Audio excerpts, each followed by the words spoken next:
l'Assemblée nationale de Côte d'Ivoire, représentant son Excellence M.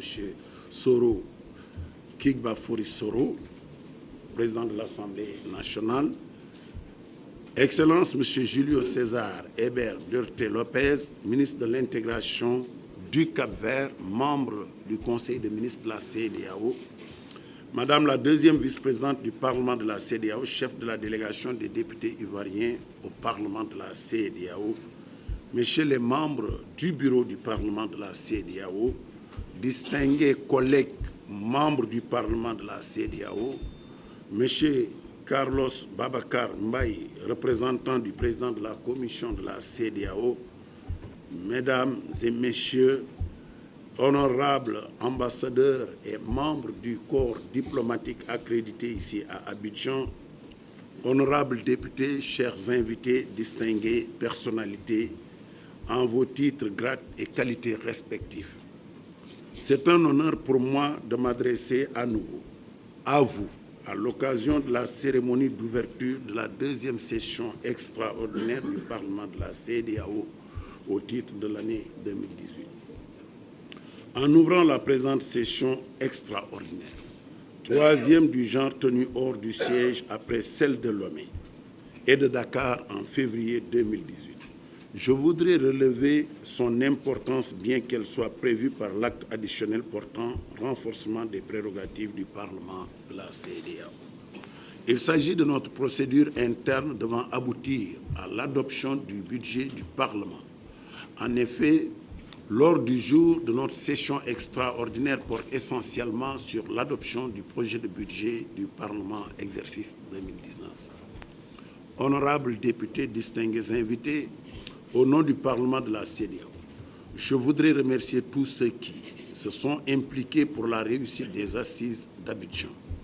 Monsieur le vice-président, je voudrais également vous remercier une fois de plus et avec vous, tous les parlementaires de la Côte d'Ivoire, pour les mots aimables que vous aviez bien voulu prononcer à notre endroit lors de l'ouverture du séminaire parlementaire le 13 septembre dernier. Votre participation à nos activités est la manifestation d'un soutien sincère et décisif à l'endroit du Parlement communautaire. Nous vous en sommes très reconnaissants. Honorables députés, nous sommes soutenus aussi par le ministre en charge de l'intégration du Cap-Vert, son Excellence M. Julio César Hébert Duarte Lopez, ministre de l'intégration du Cap-Vert, qui a bien voulu répondre à notre invitation. Venu nous supporter et impulser davantage la nouvelle dynamique que nous voulons ensemble imprimer à la diplomatie parlementaire en vue de consolider l'unité et l'intégration de notre sous-région et de l'Afrique en général. Chers collègues, distingués invités, comme vous avez dû vous en rendre compte, en foulant le sol ivoirien, c'est un pays totalement apaisé qui nous accueille ce jour. Grâce à une diplomatie d'ouverture, doublée d'un sens profond de dialogue et de consensus, Son Excellence Alassane Ouattara, président de la République de Côte d'Ivoire, a su redonner à l'un des États piliers de la CEDEAO et de l'UEMOA sa place de locomotive des pays francophones de notre organisation commune. Je voudrais donc saluer et féliciter une fois de plus son Excellence M. Alassane Ouattara, ainsi que le vice-président de la République de Côte d'Ivoire, son Excellence M. Daniel Kablan-Dunka, qui nous a fait l'honneur et l'amitié de bien vouloir prononcer le discours d'ouverture de notre séminaire parlementaire le 13 septembre dernier à l'hôtel Ivoire. Honorables députés, distingués invités, conformément au règlement intérieur de notre Parlement, nous avons mis en place une commission ad hoc chargée d'élaborer un avant-projet du budget du Parlement exercice 2019. Cette commission ad hoc s'est réunie au Nigeria au mois d'août 2018. Mais parce que la circulaire budgétaire du président de la commission de la CEDEAO n'était pas encore signée au moment de cette réunion, j'ai dû autoriser la commission ad hoc à terminer ses travaux ici même le 12 septembre dernier. Le rapport de cette commission ad hoc a été transmis et examiné par le bureau du Parlement au cours de sa réunion du 17 septembre 2018 ici à Abidjan. Ainsi, la commission ad hoc a élaboré un avant-projet du budget pour l'exercice 2019 qui s'équilibre en recettes et en dépenses à 19 823 001 unités de compte, soit une hausse de 5,6% par rapport à l'exercice 2018. La commission compétente du Parlement, notamment la commission administration, finances et contrôle du budget, sera saisie du dossier et fera un rapport qui sera examiné par la plénière. C'est donc à cette tâche que nous allons nous atteler au cours de la présente session. C'est l'occasion pour chacun de nous, honorables collègues, de nous imposer une discipline rigoureuse afin d'examiner avec minutie et objectivité l'avant-projet de budget 2019.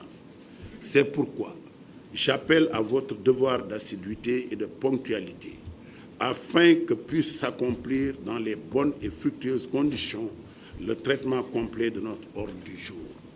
Honorables députés, chers collègues, mesdames et messieurs, nous venons de clôturer les travaux du séminaire parlementaire sur le thème de la zone de libre-échange continentale africaine. Les conclusions ainsi que les pertinentes recommandations auxquelles nous avons abouti feront l'objet d'une saisine de la commission mixte commerce, douane, libre circulation et affaires juridiques et judiciaires qui nous présentera un rapport et éventuellement une résolution en plénière.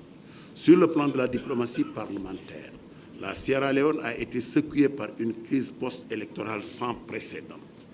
Dans ce contexte, le Parlement de la CEDEAO, conformément à ses prérogatives, a joué un rôle essentiel en contribuant notamment à la promotion de la paix et de la sécurité dans ce pays frère. C'est la raison pour laquelle le Parlement, sur recommandation de la plénière, a dépêché une deuxième mission de médiation à Freetown afin de ramener les protagonistes au dialogue et à la paix.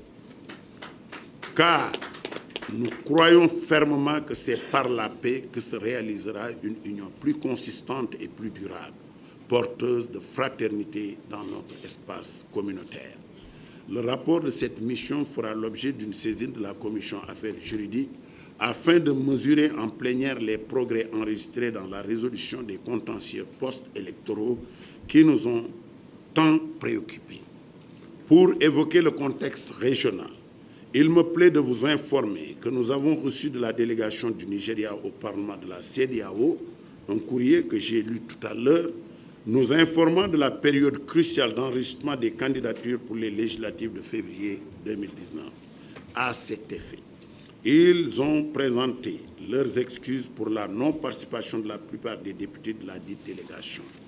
Par ailleurs, au mois de juillet 2018, la République du Mali a organisé des élections présidentielles jugées libres et transparentes par la communauté internationale, dont la CEDEAO, ayant consacré la réélection de son Excellence Ibrahima Boubacar Keïta à la présidence de la République du Mali.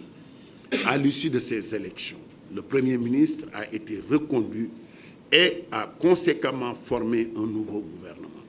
Sur ce, j'ai le plaisir de vous annoncer que notre collègue, l'honorable Yaya Sangaré, président de la Commission Affaires politiques, paix et sécurité, a été nommé membre du gouvernement en qualité de ministre de l'Intégration et des Maliens à l'extérieur.